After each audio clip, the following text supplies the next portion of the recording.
Welcome to my 2024 Book Awards.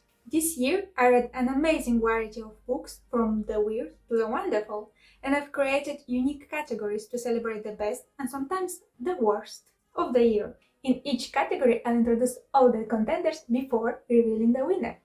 So let's get started. Let's start with the ultimate category, my best books of 2024. These books stood out in every way: storytelling, characters, and emotional impact. Here are the nominees: Tress of the Emerald Sea by Brandon Sanderson, The Fireman by Joe Hill, Us by David Nicholls, Bartimaeus Trilogy by Jonathan Stroud, Harry Potter and the Prisoner of Azkaban, Minalima edition, Profession by Isaac Asimov, We the Living by Ayn Rand, The Knot of Vipers by François Mauriac. And the winner is Tress of the Emerald Sea by Brandon Sanderson. Of course, I love all these books, but the one that stood the most is Tress of the Emerald Sea by Brandon Sanderson. I think I will love all Brandon Sanderson books because I love him as an author and he is an amazing author. Someone said here on YouTube that he made a deal with the devil because he writes such amazing books, and I totally agree.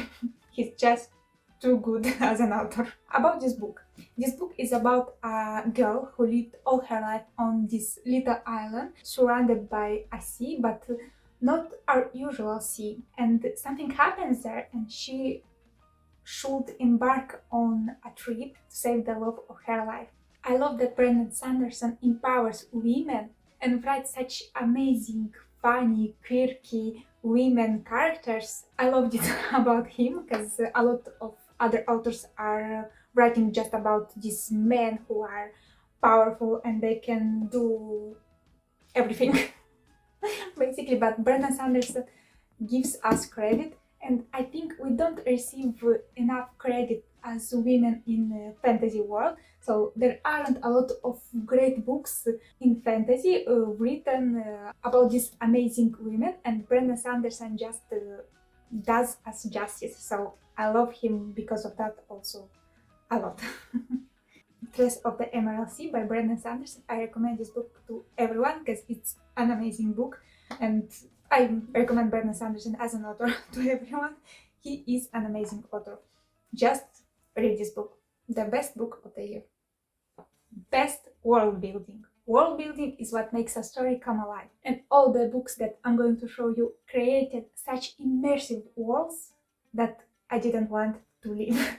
So, here are the nominees: Bartimaeus Trilogy by Jonathan Stroud, Moist Bone Litvic Trilogy by Terry Pratchett, Going Postal, Making Money, and Raising Steam, Piranesi by Susanna Clarke, The Three-Body Problem by Lucy Sin. I've read just the first book in the series, so I'm nominating just this one. By the way, stay tuned because I'm in the middle of the second book in this series and I'm going to make a video about this whole series, so stay tuned because I'm going to do a video about the members of the years past if you are interested in this trilogy. And of course, Tress of the Emerald Sea. And the winner is Bartimaeus Trilogy. A very underrated trilogy in my opinion. I think everyone should read it because it's amazing. I picked this trilogy up just because I read Lockwood and Co. series and I loved that series so much. So I picked the series out because the same author wrote it, and I was so excited to go into it, and it didn't disappoint like at all. So what the series is about: this world is set primarily in an alternative version of London, like Lockwood and Co. And that London is a place dominated by magicians who summon spirits like Bartimaeus to perform all kinds of magic that magicians can perform or just don't want to do. The series has everything: freedom, morality, politics, love, loss, relationship, friendships, like everything. And the ending of the series is just such an amazing ending, like I've never seen in a fantasy book before. So okay, maybe I'm overreacting a bit. just a bit. But I like this trilogy so much. I don't have all these books with me, but I have them somewhere there on my shelves. I picked up just the last one because I've read just the last one this year. So the first two I've read in 2023, but I like this series so much, and please go and read this series because it's an amazing series and very underrated, like so crucially underrated. Just read it. Bartimaeus by Jonathan Stroud, the best world building of the year. So, the best plot twist. A great plot twist can turn a good book into an unforgettable one. And here are the best plot twists of the year. The Devil and the Dark Water by Stuart Turton. The Shadow of the Wind by Carlos Ruiz Zafón. Minuit, New York by Mark Miller. More Than This by Patrick Ness. Profession by Isaac Asimov. Bartimaeus Trilogy by Jonathan Stroud. And Tress of the Emerald Sea by Brandon Sanderson. So I had a hard time picking between these two books, between More Than This and The Devil and the Dark Water. And The Devil and the Dark Water.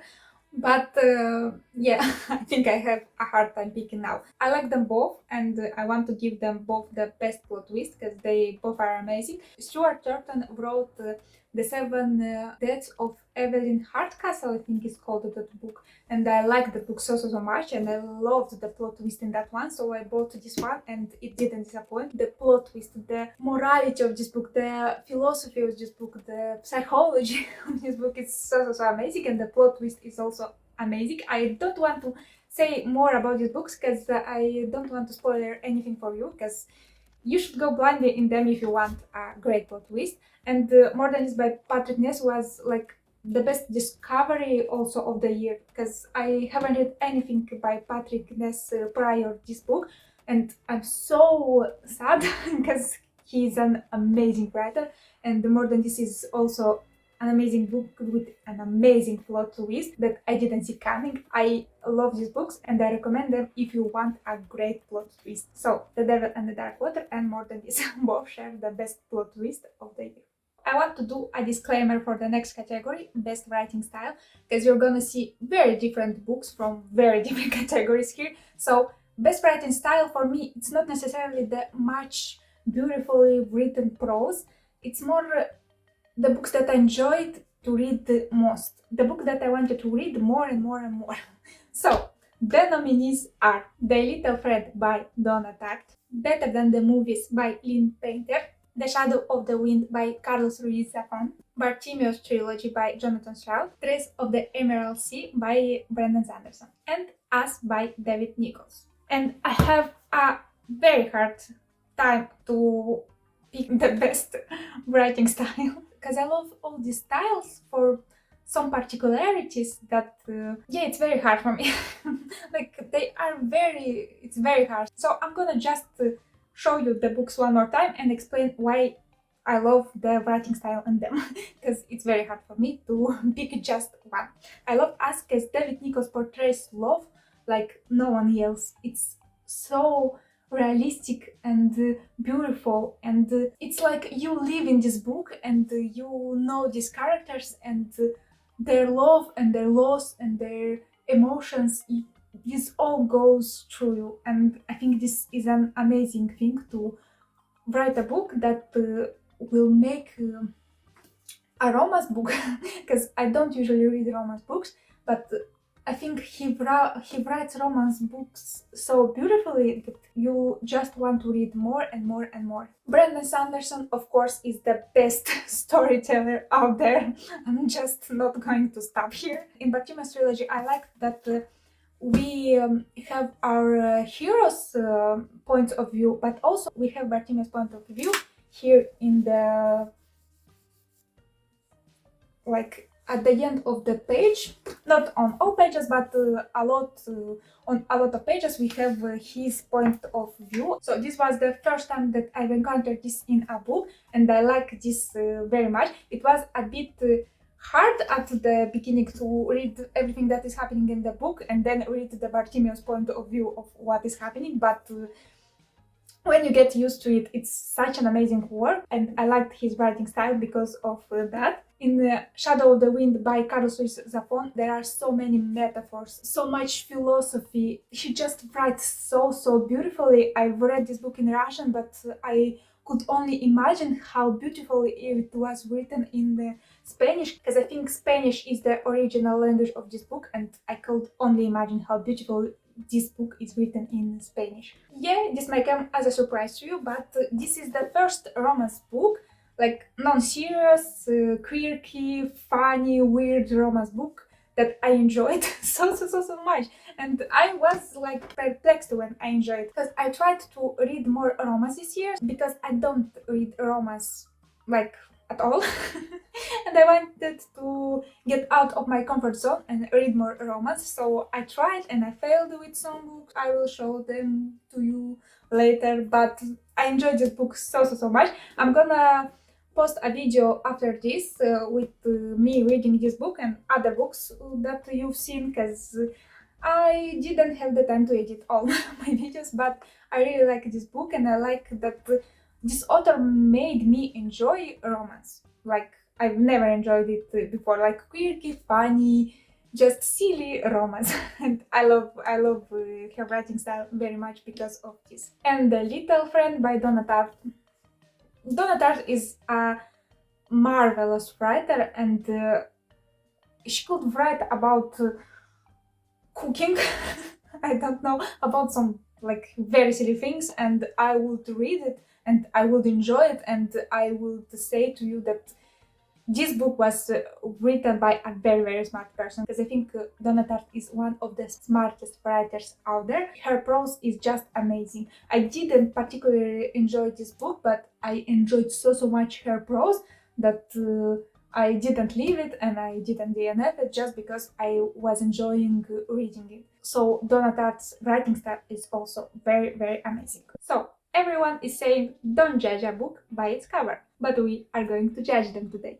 So the best cover design nominees are Harry Potter and the Prisoner of Azkaban, Minalima edition, More Than This by Patrick Ness, Better Than the Movies by Lynn Painter, Full Throttle by Joe Hill, the Russian edition, The Memory Police by Yoko Ogawa, Russian edition, The Wizard of Oz, Days at the Morisaki Bookshop, All That's Left in the World by Eric J. Brown, You've Reached Sam by Justin Towell, Pumpkinheads, and Tress of the Emerald Sea by Brandon Sanderson. And the winner is, of course, Harry Potter and the Prisoner of Azkaban by J.K. Rowling, Minalima edition. This cover is just so stunning. Just look at it. I don't think that the camera is doing justice to this cover, but it's amazing. I'm very sad that Minalima is not going to make any other Harry Potter books anymore. Like, truly deeply sad. But I have the 3 that they make, and yeah, I'm happy that I have them in my collection. The biggest surprise of this year, or the books I didn't expect to like as much as I did, are The Ballad of Songbirds and Snakes by Susan Collins, Better Than the Movies by Lynn Painter, More Than This by Patrick Ness, and The Knot of Vipers by François Mauriac. And the winner is, I think I said it before, but I'm saying it again, Better Than the Movies by Lynn Painter, because I didn't expect to like a romance book as much as I liked this one. This is funny, quirky, this will make you smile, this will make you giggle. Like, it's good. It's like watching all romantic comedies that you watch in all of your life, but by reading this book. It's so funny and sweet and nice, and yeah, I didn't like all of this book, but I had fun reading it, and I like that I had fun reading it. So yeah, the biggest surprise of the year was Better Than this title. So the biggest surprise of the year was Better Than the Movies by Lynn Painter, and it has such a happy cover. The biggest disappointment of the year or books I expected to like but didn't, unfortunately. The nominees are You Reach Them by Dustin Towell, Better Luck Next Time, The Night Circus by Erin Morgenstern, Radio Silence by Alice Oseman, Malibu Rising by Taylor Jenkins Reid, Little Eyes, You and Me on Vacation, and Beach Read by Emily Henry, and 3 Days of Happiness. Yeah, unexpected maybe for some of you to see Emily Henry on this list, but to be honest, I don't really like her books, and I've tried to read 2 of them, and she's my biggest disappointment because everyone loves her. Like, everyone. You just open YouTube or BookTube and everyone loves her and everyone is raving about her because she's like their best writer of this year. So yeah, I can and I can appreciate her. She's not a bad writer, like by any means, but her books are just not for me. I've tried with Beach Read and then I've tried with You and Me on Vacation, but something didn't click, just I don't know how to explain this, but I think I'm gonna be the only one who doesn't like her, and this is totally fine because I don't have to like what everyone else is liking, but somehow I am disappointed because I wanted to like her so much. I've tried 2 books. I didn't really like Beach Read. I've tried to read this one because I thought maybe that one wasn't for me. I should read this one, but something just didn't click. It's my only explanation. I don't like her and I think I'm not going to continue to read her books anymore because I just read them because I have to read them, and I'm making myself love her even though I don't love her, if you know what I mean. I'm just trying too hard to enjoy her books when the truth is I'm not enjoying them. Just I don't. So yeah, Emily Henry, it's my biggest disappointment of the year. So this is the end of Serious Book Awards. And stay tuned because I'm gonna do a part 2 with fun categories. I have more books to show you. I wanted to do a serious book awards category and fun book awards category. So if you are interested, stay tuned because I'm gonna post a part 2 of this video. I hope you will enjoy to watch it. And yeah, leave me a comment. Have you read any of the books I've shown you? Do you agree with me and my categorization of these books? Or maybe you would change something. And let me know in the comments if you agree with my winners, or maybe you would have crowned other books because you like them or enjoy them more. Leave me a comment and see you next time. Bye!